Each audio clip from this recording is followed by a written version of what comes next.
So my name is Claire Acton. As Fiona said, I'm a design director in Deloitte Digital, and I've spent much of my career working in the public sector where I got to design for people's lives. But I've very much been a small fish in a big pond, trying to design for lives and trying to persuade clients to design for real lives and real people. So who are these real people? Well, everyday people engaging in public services. Sometimes we don't even realise it. We're paying our taxes, renewing library books, and we all go through these set stages and milestones in our lives. We are very much institutionalized from when we go to nursery, to school, to our jobs, right? And this can create a little bit of a power dynamic, whereby, in essence, the state controls the citizen.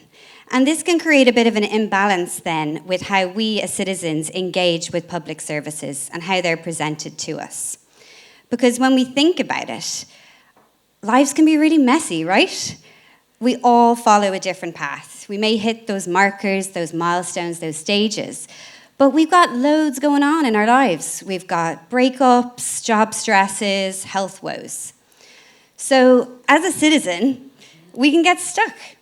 I don't get to choose what public services I can engage with. I can't choose where to claim employment benefit. I can't choose which health service I want to engage with.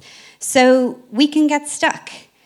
And this isn't great. You know, it creates services that doesn't meet people where they're at in their lives. So how can we meet where people are at in their lives, but also where is that incentive to actually do better? So I've been having a think about this because often our services are very invisible until we actually need them. So I've thought about maybe 3 ways we can start to turn this imbalance around and start to give power to the people. So my first one is hello. So knock, knock, anyone there? Well, if you speak to my clients, having chats with their customers to drive design decisions isn't something that happens all the time. And it may be obvious to everybody in the room, but actually when you talk to the average client, there's real fear. But when we listen, and we really see the power of the voice, we can all hear what they're saying. And we actually find this time and again within our studio, the more that we fight for doing frontline research, the better it proves the fight worth being. Because when we engage with public services, it's often at the most stressful time in our lives. And when we're stressed, we don't see, we're tunnel vision, and we're easily overwhelmed. And we see this across our research. So our second one is say what now? So when I say listen, I mean really listen, because what I see is what people say and what they do are 2 completely different things. And I've seen this as a really good example when I was co-designing an app for mechanics to do an MOT test. This was in the UK. And I had a user who was in his 60s, a real technophile, and he said, no way am I going near that thing. So I really tried to persuade him, please do my usability test. I want to show you how easy it is. So I sat down with him and I put him through the test, asked him, what would you do next, etc. And he said, oh, I don't know, I'd press that big red button. And he easily passed the test with flying colours. He said he would easily use the app. So it's just to say what people say and what they do is not always the same thing. And the third one is go away. So I've got all these great insights, I've got all this great data, but I have to tell the story. And this is probably one of my biggest bugbears. I see an awful lot of research and great design get left on the shelf. There are so many ways you can tell your story. You can do it through posters, videos, voice clips, demos.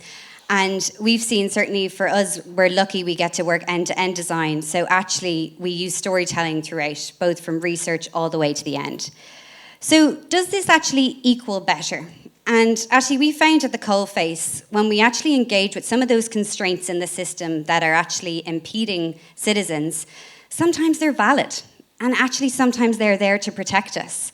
So we're at a really great time of design in government at the moment. There are strong headwinds. And if anyone like me who's been beating the drum for a number of years about human-centered design, we're really starting to see momentum. But to design for real lives, we have to work both sides. We can design beautiful, accessible, intuitive services that balance the societal structures in place that are there to protect us and also meet people where they're at in their lives. Because really it's all about balance. We really need to just get more understanding, more fairness, but ultimately more good stuff delivered. I've been Claire Acton, thank you very much.